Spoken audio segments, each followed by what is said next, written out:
আসসালামু আলাইকুম। তো আজকে আমি আপনাদের ভিডিওতে দেখে দেবো আপনার অনুমতি ছাড়া কেউ ইমোতে কল দিতে পারবে না, ঠিক আছে? তো চলুন আমি আজকে আপনাদের প্র্যাকটিক্যালি দেখে দিই। তো প্রথমে চলে যাবেন আপনারা আপনাদের ইমোতে আসার পরে উপরে দেখতে পারবেন যে আপনাদের প্রোফাইল আইকন, ঠিক আছে? এই প্রোফাইল আইকনের উপর আপনারা ক্লিক করবেন। প্রোফাইল আইকনের উপরে ক্লিক করার পরে এরপরে নিচের দিকে দেখতে পারবেন যে সিকিউরিটি অ্যান্ড প্রাইভেসি, এই সিকিউরিটি প্রাইভেসির উপরে আপনারা ক্লিক করবেন। সিকিউরিটি প্রাইভেসির উপরে ক্লিক করার পরে আপনারা একটু নিচের দিকে স্ক্রল করবেন, দেখতে পারবেন যে কল, পাশে দেখতে পারবেন এভরিওয়ান।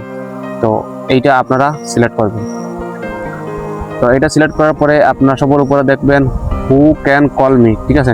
তো এইটা কিন্তু আপনাদের মোবাইলে প্রথমে থাকতে পারে এবং শেষে থাকতে পারে, এটা আপনারা খুঁজে নেবেন। তো এরপরে দেখতে পারবেন যে এভরিওয়ান মানে হচ্ছে আমার কন্ট্যাক্ট লিস্টে যারা আছে, ঠিক আছে?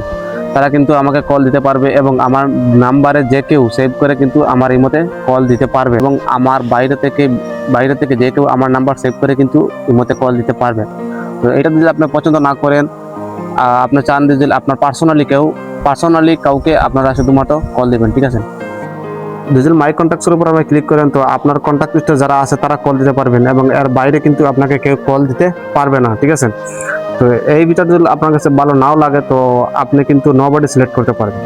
নোবডি সিলেক্ট করার মানে হচ্ছে যে আপনার মোবাইলে কন্ট্যাক্ট লিস্টে যারা আছে, ঠিক আছে? আপনার অর্থাৎ আপনার মোবাইলে যারা ইমোতে আছে, কেউ কিন্তু আপনাকে কল দিতে পারবে না, শুধুমাত্র আপনি কল দিতে পারবেন। আপনার কল ব্যতীত কিন্তু কেউ আপনাকে কল দিতে পারবে না। তো এই ভিডিওটি আমার কাছে খুবই ভালো লাগছে। তো আপনাদেরকে কেমন লাগছে আপনারা অবশ্যই কমেন্ট বক্সে বলে যাবেন, এবং ভিডিওটি ভালো লাগলে অবশ্যই আমাদের ইউটিউব চ্যানেলে সাবস্ক্রাইব করে দেবেন। ধন্যবাদ।